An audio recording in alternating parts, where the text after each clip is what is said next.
Bonjour à toutes et à tous, j'espère que vous allez bien. Une question que j'ai posée sur Twitter et sur Instagram qui a suscité beaucoup d'intérêt. Comment fonctionnent les stablecoins? Quels sont les meilleurs, entre guillemets? Est-ce qu'il y en a sur le dollar uniquement ou est-ce qu'il y en a sur l'euro et d'autres métaux précieux? Bien entendu.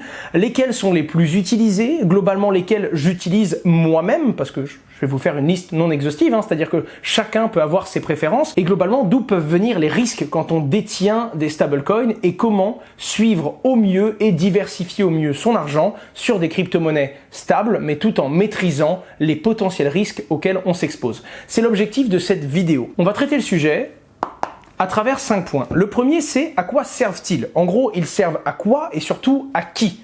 Pour que vous puissiez pleinement utiliser les stablecoins et que ça vous rende le plus gros service possible, finalement. La deuxième chose, c'est quels sont les mécanismes. Il y a deux gros mécanismes. Un mécanisme pour que le prix reste à 1 dollar et un mécanisme qui s'appelle la collatéralisation, qui fait que quand on a un stablecoin en circulation, il y a bien quelqu'un, quelque part, qui garantit le fait que ça vaille bien 1 dollar, par exemple. Le troisième point, ça va être des exemples. Je vais vous parler un petit peu des gros stablecoins, dollars, euros et quelques-uns sur les métaux précieux. Et ensuite, je vais vous parler de mes favoris à moi. Comment est-ce que je répartis mon portefeuille et selon quels critères. Pour finir, on va voir les risques, tous les risques qui peuvent exister sur les stablecoins, que vous devez connaître simplement pour les surveiller et pour avoir un suivi du risque que vous prenez quand vous exposez votre argent dans des crypto-monnaies, mais pas n'importe lesquelles, des crypto-monnaies stables qui sont censées suivre le prix d'un actif comme l'euro ou comme le dollar. C'est Asher, et même si ce sujet peut sembler compliqué, on va essayer de vulgariser tout ça. J'espère que vous êtes abonné à la chaîne, que vous avez mis un petit pouce bleu, que vous êtes peut-être même en train d'écrire un commentaire, et on commence tout de suite.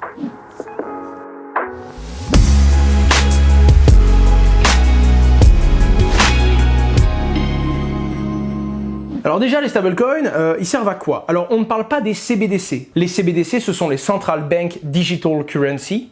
D'ailleurs, digital ne devrait pas avoir son nom là-dedans, mais bon, ça c'est encore une autre question. Ça, ce sont les crypto-monnaies proposées par les États et les gouvernements. Il y en a très très peu aujourd'hui. Par contre, il y en aura de plus en plus dans le futur. Et pour le coup, on ne se concentre pas sur celle-là. On va se concentrer sur tous les stablecoins, donc proposés par des entreprises ou par des algorithmes qui proposent des crypto-monnaies qui sont censées rester à un prix fixe ou du moins au même prix qu'une autre valeur dans le monde réel, comme la plupart des stablecoins sont par exemple sur le dollar américain. Alors, quand on dit à quoi servent-ils, finalement, ça sert à avoir un prix moins volatile. Les crypto-monnaies, c'est très bien. Le Bitcoin, moi-même, j'ai confiance au Bitcoin, à sa technologie, je le trouve très sécurisé. Malgré tout, je le trouve toujours volatile.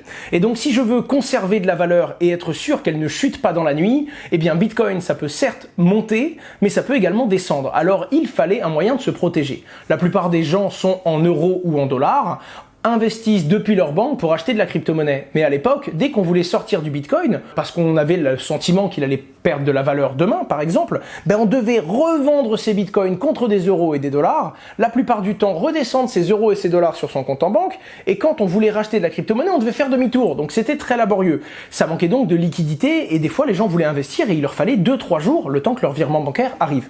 L'objectif du stablecoin, c'est qu'on peut à tout moment échanger du bitcoin en USDT, par exemple, l'un des plus connus, le stablecoin de Tether.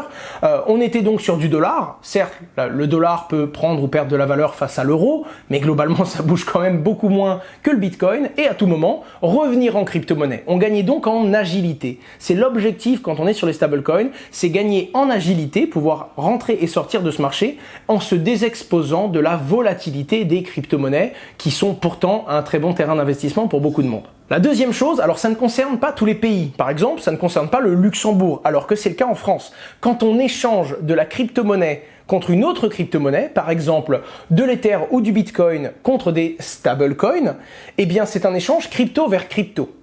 Et donc, si on a réalisé une plus-value, on n'est pas tenu de payer ses impositions dessus. Si on échange de l'USDT contre de l'euro, ou encore du Bitcoin contre de l'euro, à ce moment-là en France, on est tenu légalement de faire un état des lieux. Est-ce qu'on a réalisé une plus-value? Si oui, elle est de combien? Et sur cette plus-value, on va payer son impôt. Actuellement en France, c'est la flat tax à 30%. Et donc ça permet, tant que l'on ne désire pas changer ses crypto-monnaies en euros, en gros tant qu'on prend le risque et qu'on continue à investir dans des crypto-monnaies, on n'est pas imposé. Ça offre beaucoup d'agilité, notamment aux Français. Dans d'autres pays, par exemple, comme le Luxembourg que j'ai pris en exemple, quelqu'un qui veut changer ses bitcoins, ne serait-ce qu'en Ether ou en USDT, s'il a réalisé de la plus-value sur les bitcoins, il est censé évaluer cette plus-value et s'acquitter de ses impôts sur cette plus-value. Alors pour une personne qui change une crypto-monnaie par mois, ça va. Pour une personne qui va faire 10, 20, 30 échanges par jour, autant vous dire que vous devez développer une comptabilité intégrale et ça devient une usine à gaz de suivre vos profits. Ensuite, il y a la finance décentralisée. Les stablecoins ont servi énormément ce monde-là. On avait besoin de liquidité. Laisser de la crypto-monnaie dont les prix variaient tous les jours, c'était complexe. Les stablecoins ont permis d'avoir des bases de liquidité, ont permis à plein de sociétés qui levaient de l'argent en crypto-monnaie de changer en stablecoin et donc d'être un peu moins effrayés et d'imaginer leur trésorerie s'effondrer dans la nuit, etc., etc. Ça a permis à beaucoup de gens de faire également de la finance décentralisée. La finance décentralisée, c'était bien beau sur des crypto-monnaies volatiles, c'est d'autant plus intéressant quand on peut faire travailler des dollars et des euros. Certes, on prend un risque car on utilise la technologie de la blockchain, mais ils enlèvent le plus gros risque qui est celui du marché et qui fait que le Bitcoin swing depuis toujours à la hausse ou à la baisse, mais les variations peuvent être très fortes. Globalement, c'est la principale évolution qu'il y a eu dans les stablecoins. Ça permettait aux gens de mieux maîtriser la valorisation et l'exposition que les gens prennent à la volatilité des cours. Maintenant qu'on a compris les gros segments qui font que les stablecoins sont utiles, parlons des mécanismes des stablecoins. Les stablecoins utilisent deux gros mécanismes. Le premier mécanisme que l'on doit expliquer s'appelle la collatéralisation. C'est en quelque sorte la garantie que le stablecoin vaut bien $1 et qu'on l'a pas créé de nulle part. Ce qu'on appellerait de la création ex nihilo. On imprime un truc sur la blockchain, on dit non, on vous jure, il a $1. Ça se passe pas comme ça. On doit garantir qu'il est bien $1. Le deuxième gros mécanisme, ça va être la stabilisation de son prix. Comment est-ce qu'un stablecoin reste à $1 finalement? Car même si on sait qu'il est garanti à $1 de prix, si quelqu'un arrive là maintenant tout de suite et en vend énormément, il devrait faire baisser le prix. C'est la loi de l'offre et de la demande. Il va essayer de vendre, il va pas trouver d'acheteur et donc il va naturellement baisser son prix. Il va essayer de vendre à $1. Il trouve pas d'acheteur, il vend à 99 cents, il en trouve pas à 98, jusqu'à un moment où quelqu'un va dire attendez, ça vaut $1, si je peux l'acheter à 97 cents, jackpot. Et comment est-ce qu'on l'en fait pour qu'un stablecoin reste finalement stable? Alors pour commencer, on va aborder la collatéralisation, donc ce premier mécanisme qui est la garantie du prix. Alors quand je dis la garantie du prix, on peut parler d'un stablecoin qui représente 1 gramme d'or. On peut parler d'un stablecoin qui représente 1 euro ou d'un stablecoin qui représente $1, d'accord? On parle bien du mécanisme qui garantit cette valeur unitaire. Et c'est là qu'on range les stablecoins dans 3 grandes catégories. Peut-être qu'un jour il y en aura une quatrième. En attendant, j'ai fait le tour sur internet et aujourd'hui il y a 3 grandes familles de stablecoins. La première famille, ce sont les stablecoins qui sont collatéralisés par des fiat. Je prends 2 exemples, l'USDC et l'USDT, d'accord, 2 des plus grands, celui de Circle et de Coinbase, qui sont tous les deux adossés au dollar américain, donc qui sont bien adossés à une monnaie fiat. Théoriquement, on se retrouve à avoir une collatéralisation qui est centralisée. C'est-à-dire qu'à chaque fois que l'entreprise veut proposer un USDT sur la blockchain, elle doit détenir $1 de valeur dans son coffre en banque, dans une banque auditable, et qu'à tout moment, on peut vérifier qu'il y a bien ce ratio de 1 pour 1. Il y a une deuxième famille de stablecoins qui, eux, sont collatéralisés par de la crypto-monnaie. Je prends un exemple, c'est le cas du DAI. Le DAI est décentralisé, c'est-à-dire qu'il n'y a pas de banque qui garantit sa valeur 1 pour 1. C'est un algorithme dans la blockchain qui garantit qu'à chaque fois qu'il y a un DAI en circulation, donc un DAI ça vaut $1, eh bien il y a au moins $1 dans un smart contract de la blockchain. La réalité c'est pas $1, c'est 1,5 $ de crypto-monnaie. Alors vous allez me dire, pourquoi mettre plus dans le coffre que le nombre de stablecoins émis? Eh bien c'est très simple, comme le prix de l'Ether et des crypto-monnaies peut bouger, si on met juste $1 en coffre pour $1 émis, à tout moment ça va pas suffire. Imaginons que l'Ether perde 10%, on a 90 centimes en coffre et on a envoyé $1. Donc on a créé ex nihilo 10 centimes. Et là il y a un problème. Et donc on doit toujours garantir avoir au moins $1 dans le protocole quand on a émis un DAI. À ce moment-là, on va mettre des Ethers, 1,5 $ d'Ether pour un stablecoin, donc on peut dire que c'est une collatéralisation à 150%. Et donc à ce moment-là, si l'Ether perd de la valeur, parce que normalement il y a 150 $ d'Ether pour 100 $ de stablecoin, quand l'algorithme va se rapprocher d'eux, il va naturellement réajuster la collatéralisation, soit il va pouvoir vendre ses Ethers pour garantir la valeur des DAI en circulation, soit il va tout simplement alerter les gens qui ont bloqué leur crypto-monnaie en disant voilà, maintenant c'est sous-collatéralisé, si l'Ether perd encore de la valeur, on va se retrouver dans une situation où on ne peut plus garantir le prix des DAI qui ont été émis, et à ce moment-là, il va liquider, c'est-à-dire que quand il y aura plus qu'un dollar d'Ether, il va utiliser ce dollar d'Ether pour aller racheter le DAI en circulation et faire en sorte qu'il n'y ait jamais de problème de collatéralisation sur les réseaux. Vous l'avez compris, le gros challenge, c'est toujours garantir la valeur entre ce qui est bloqué, que ce soit dans un compte en banque ou dans un smart contract, et les stablecoins qui ont été distribués et qui sont utilisés par des gens qui sont bien contents de savoir que ça vaut réellement au moins $1.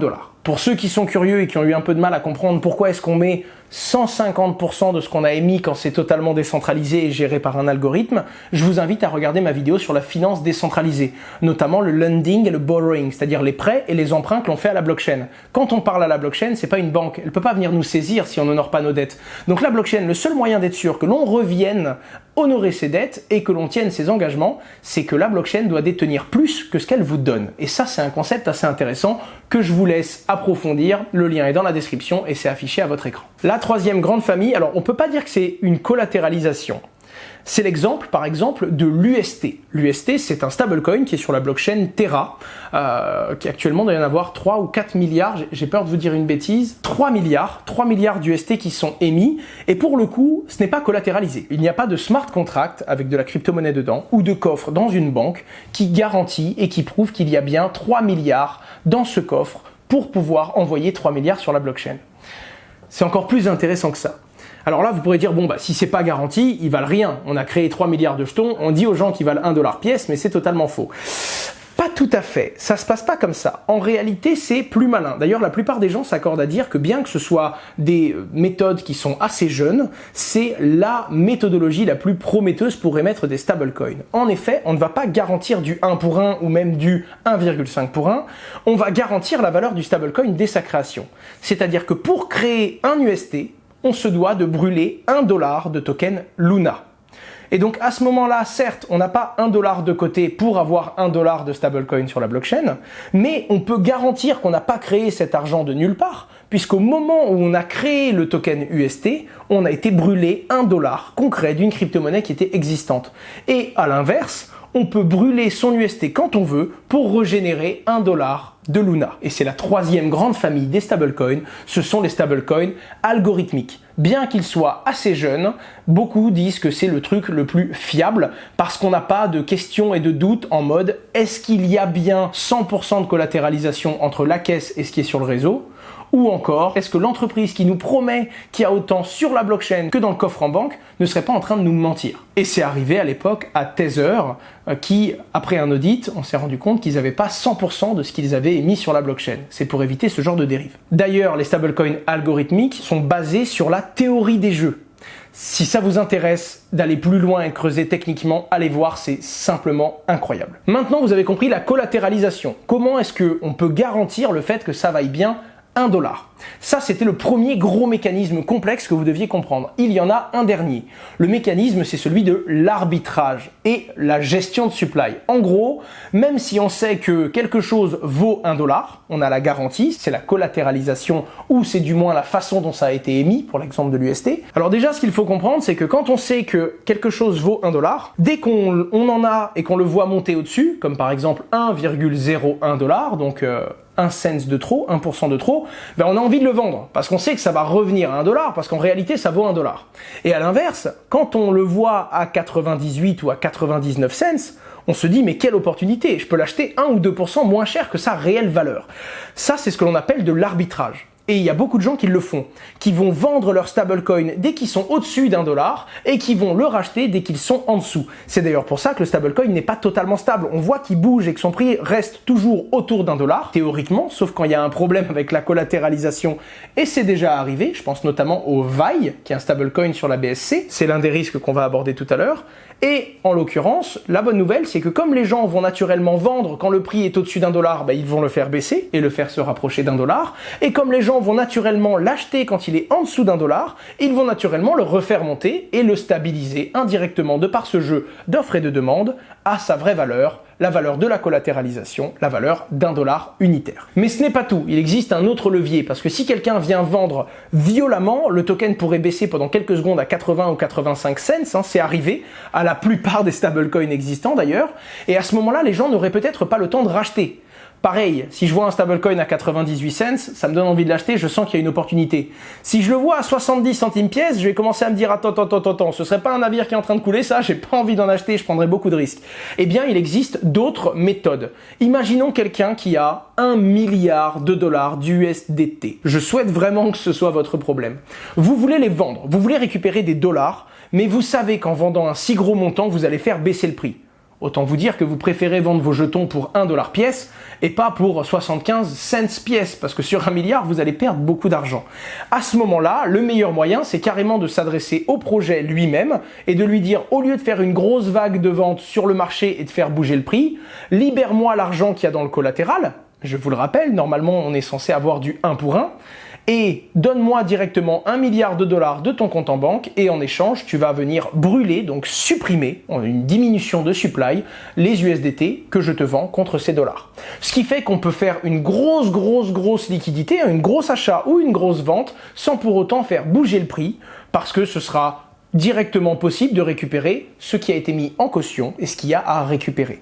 Je vous en parle un petit peu après quand je vous présente certains coins, mais c'est notamment la méthodologie qu'utilise Jarvis Network qui propose différents stablecoins sur des monnaies comme l'euro, le franc suisse ou encore des petites monnaies qui sont utilisées par des beaucoup plus petites communautés. Je pense notamment sur le territoire africain et des fois on se rend compte que sur des toutes petites monnaies, on arrive quand même à avoir de la liquidité car quand on ne trouve pas d'acheteur en face de soi, on peut directement parler avec le protocole dans lequel il y a le stock de stablecoins nécessaires pour garantir la valeur de ce que l'on utilise. Et ça, j'y viens parce que ça peut paraître assez complexe de premier abord. Bon, vous savez maintenant pourquoi est-ce que les gens utilisent des stablecoins, et vous avez également les deux mécanismes, celui de la collatéralisation qui garantit le prix, et le pourquoi du comment, est-ce que ça reste réellement stable. Maintenant, donnons quelques exemples.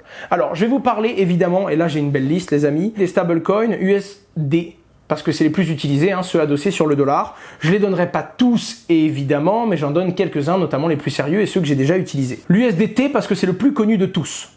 L'USDC, c'est celui de Coinbase et de Circle, entreprise régulée aux États-Unis, donc c'est assez solide. L'USDP, celui de Paxos. L'entreprise Paxos est assez connue, elle travaille notamment avec le gouvernement britannique. Elle a également créé le Paxos Gold, un stablecoin qui est adossé au prix de l'or et non pas au prix du dollar.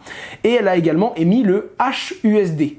Donc cette entreprise est assez costaud et globalement, tout comme Coinbase, elle est régulée, elle ne se cache pas et elle est très souvent auditée pour garantir qu'elle est bien autant en coffre que ce qu'elle a distribué, vous vous en doutez bien. En parallèle de ça, je dois le noter quand même, il y a le Gemini USD. Gemini, ce sont les frères Winklevoss, ceux qui se sont fait voler l'idée de Facebook par Mark Zuckerberg, qui sont très connus, très régulés et qui ont le GUSD, le Gemini USD. On a le TUSD, le True USD. Alors moi je l'utilise pas trop, mais il est assez connu parce qu'ils ont de multiples audits. Ils se font auditer très souvent, donc on a une vraie confiance entre ce qu'il y a dans les coffres et ce qu'ils distribuent sur la blockchain, même si ce ne sont pas les plus connus et ce n'est pas la monnaie la plus utilisée. Et un autre géant, le BUSD, celui de Binance. Encore une fois, je ne serais pas capable de vous dire au niveau de l'audit, mais pour le coup, Binance a une certaine image et les gens lui font confiance, ce qui en fait l'une des plus grosses stablecoins. Je vous affiche à l'écran une petite image que j'ai là. C'est important de regarder au niveau des valorisations. Combien est-ce qu'il y a dessus ? On peut voir que sur le Tether, il y a 70 milliards actuellement, donc théoriquement il y a 70 milliards de dollars en coffre, et on peut voir que il y a beaucoup de volume, 124 milliards en une journée. Donc il y a presque 2 fois plus que le montant total qui ont été échangés et vendus dans la journée. Ça veut dire qu'on peut très facilement sortir et rentrer sur cette monnaie. Là on voit l'USDC. L'USDC c'est 33 milliards. Ça prend vraiment beaucoup d'ampleur depuis que les gens ont un peu plus peur à Tether. Pareil, il y a 4 milliards de volume, très facile d'en acheter et d'en vendre une grosse quantité sur la journée. Le BUSD de Binance en 3e position et en 4e position le DAI qui lui est différent, il est décentralisé, il n'est pas garanti par une entreprise, mais on commence à tomber sur 6 milliards de volume et finalement l'UST dont je vous ai parlé, 3 milliards. Je viens de me rendre compte que le REN c'est glissé dans ce screen. Il n'a rien à faire là, c'est pas un stablecoin, c'est juste une crypto-monnaie qui vaut $1. En l'occurrence, si je dis pas de bêtises, les autres sont des stablecoins, le Frax, le HUSD que je vous ai dit, Gemini et le Celo USD, un néo-stablecoin qui utilise un concept un peu particulier. On a fait le tour des stablecoins dollars, ce sont les plus utilisés notamment pour faire de la DeFi, de la finance décentralisée, et on peut les utiliser la plupart du temps. USDC, BUSD, USDT et DAI, ce sont les plus utilisés.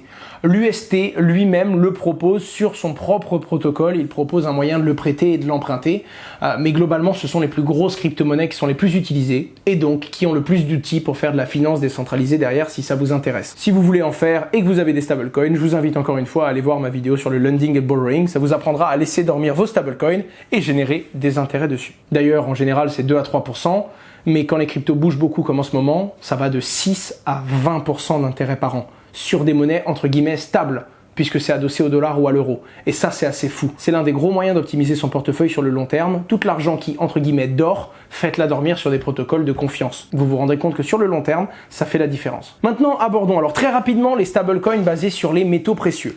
J'en connais très peu. Comme c'est centralisé, donc c'est une société qui garantit qu'elle a autant d'or en coffre que les stablecoins émis, pareil, vous achetez 10 tokens, donc 10 grammes d'or, l'entreprise est censée garantir 10 grammes d'or en coffre. Il y a le XOUT, d'accord, qui est la valeur stablecoin gold de Tether. On a le Paxos Gold, qui est assez connu et qui est assez solide.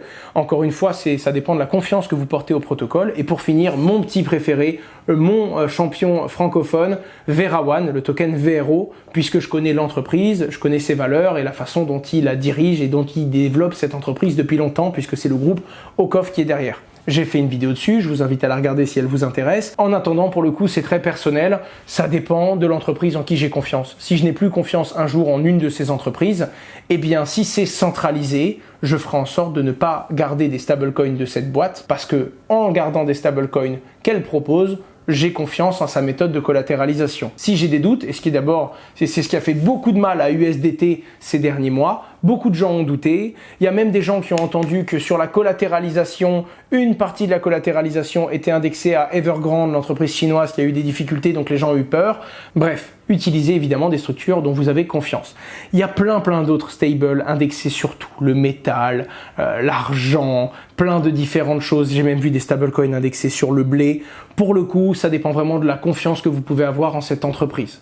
Après, c'est à vous de jauger et renseignez-vous bien du coup sur la boîte qui propose les stablecoins que vous allez utiliser. Maintenant, on y vient aux stablecoins euros. Alors déjà, il y en a peu, pour plein de raisons, notamment une raison de régulation qui est un risque. C'est la dernière partie de la vidéo, donc on va voir ça après. Là, je veux vous parler des 2-3 qui existent. Alors, il y a l'EUR Statis, il y a peu de volume dessus, mais c'est une solution assez connue. Il y a l'EURT de Tether, qui est disponible que sur Bitfinex, mais c'est quand même Tether derrière. Et il y a ce fameux LUG, dont on a entendu parler en France. Le LUG a ses faiblesses et ses avantages.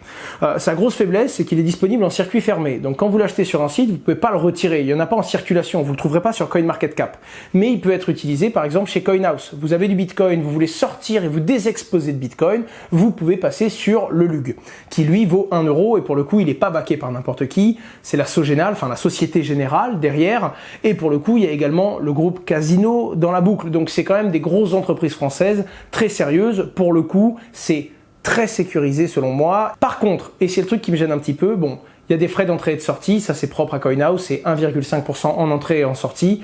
Pour le coup, ça peut se comprendre. Le truc qui est beaucoup plus gênant, c'est comme c'est en circuit fermé, pas de finance décentralisée sur le LUG. C'est un moyen de se hedger de la volatilité, donc Bitcoin, Ether, autres crypto-monnaies et des variations des cours, mais ça ne sert pas à participer à cette finance décentralisée qui est le point le plus intéressant pour la plupart des gens qui veulent avoir des stablecoins.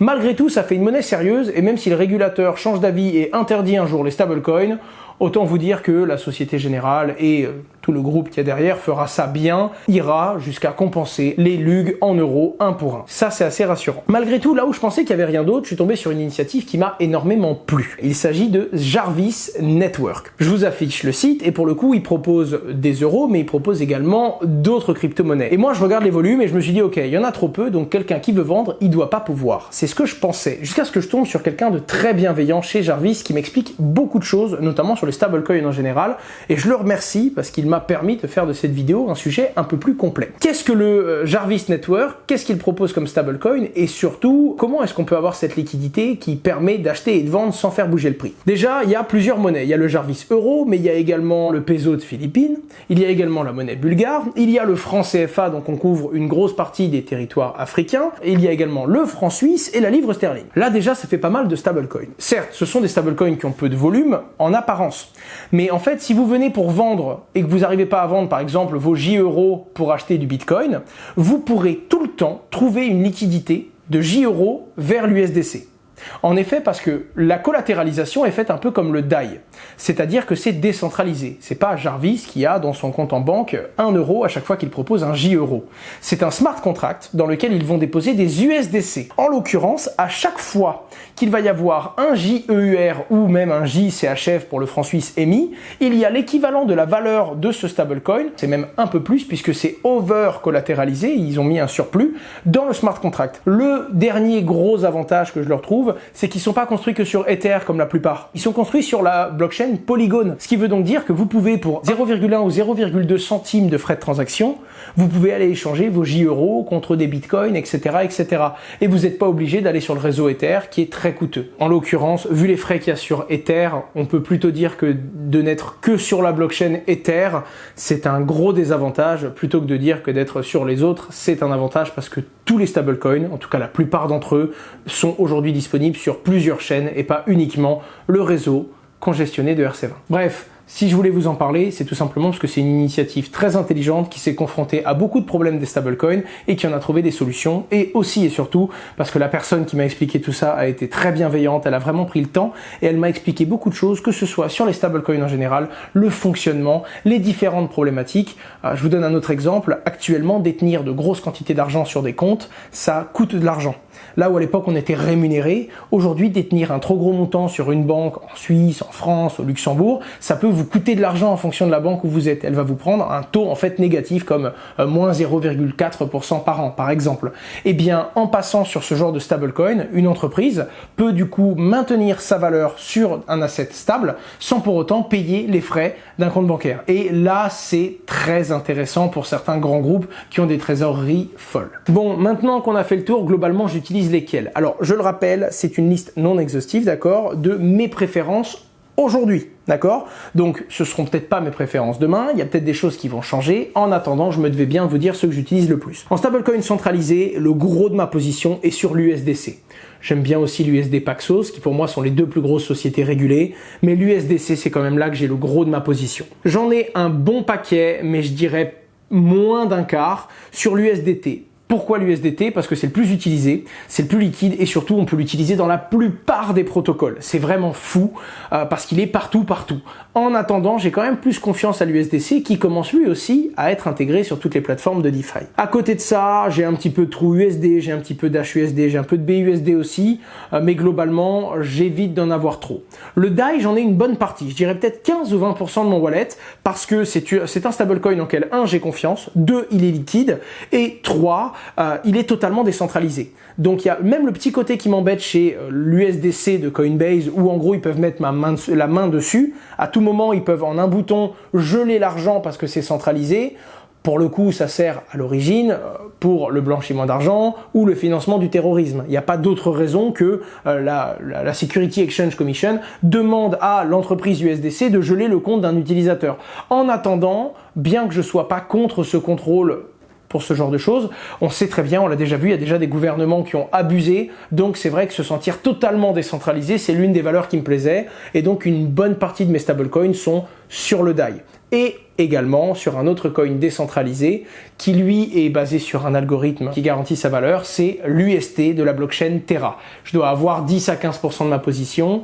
Pourquoi? Parce que je peux faire de la DeFi, parce que c'est totalement décentralisé. Seul truc qui m'embête un petit peu, c'est encore très jeune. Et dès que c'est jeune, je me méfie et j'aime bien voir le protocole se développer sur 1 ou 2 ans avant de commencer d'aller mettre plus d'argent là-bas. En attendant, c'est un protocole qui est en train de monter en confiance et j'ai de plus en plus confiance moi aussi quand je l'utilise. Même si je prends toujours une petite assurance sur le PEG de l'UST. Si vous savez pas ce que c'est une assurance décentralisée, je vous invite à regarder ma vidéo sur les assurances décentralisées. Là, c'est le gros de mon portefeuille. J'en ai un peu en VRO parce que j'aime bien l'or et globalement, j'ai confiance qu'en cette entreprise.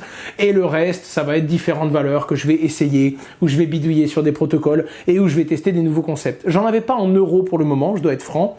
Maintenant que j'ai découvert le Jarvis EUR, je pense que je vais l'utiliser ne serait-ce que pour essayer et voir si j'arrive réellement à faire du liquidity providing. Je sais qu'on peut faire du liquidity providing sur le JEUR et donc faire de la DeFi et obtenir des rendements sur du stablecoin euro. C'est la prochaine étape que je vais essayer de faire. Je vais bidouiller tout ça sur le réseau Polygon du coup et voir comment je peux le faire. Je vous parlerai de mes rendements à l'avenir. Une répartition, ça évolue. C'est vraiment la façon dont on va répartir ces stablecoins et on va mettre non seulement dans différentes technologies et dans différentes stablecoins, plus ou moins centralisées, plus ou moins sécurisées en fonction des entreprises de confiance que vous utilisez ou de votre appétence aux coins totalement décentralisés, mais également en fonction du régulateur qui pourrait un jour interdire certains coins et autoriser les coins centralisés s'ils respectent une certaine norme, par exemple.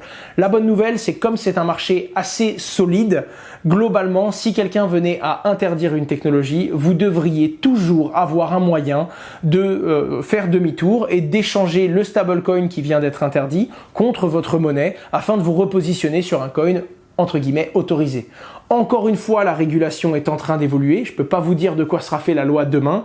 En attendant, les régulateurs connaissent un petit peu les stablecoins en circulation et devraient permettre à chacun le choix de soit annuler proprement son activité et l'arrêter, et à ce moment-là rembourser les utilisateurs, soit se conformer pour pouvoir être totalement régulé et pour avoir le droit d'exercer et de proposer son stablecoin en respectant certaines normes. Voilà ma répartition qui évolue et qui évoluera au fil du temps. N'hésitez pas à me donner la vôtre en pourcentage dans les commentaires et à me justifier pourquoi. Évidemment, si vous me dites USDC plutôt qu'USDT parce que c'est régulé, je l'ai posé dans la vidéo, mais vous avez peut-être d'autres raisons, d'autres stablecoins et d'autres choses qui font que vous avez bien confiance à votre méthode qui est peut-être totalement différente de la mienne. N'hésitez pas à liker les commentaires qui ont une répartition qui vous ressemble à vous, comme ça je vais remonter les commentaires qui représentent le plus la communauté qui regarde cette vidéo. Avant de vous quitter, je liste juste les risques que vous devez surveiller. Évidemment, ça va de pair avec les coins que vous allez choisir.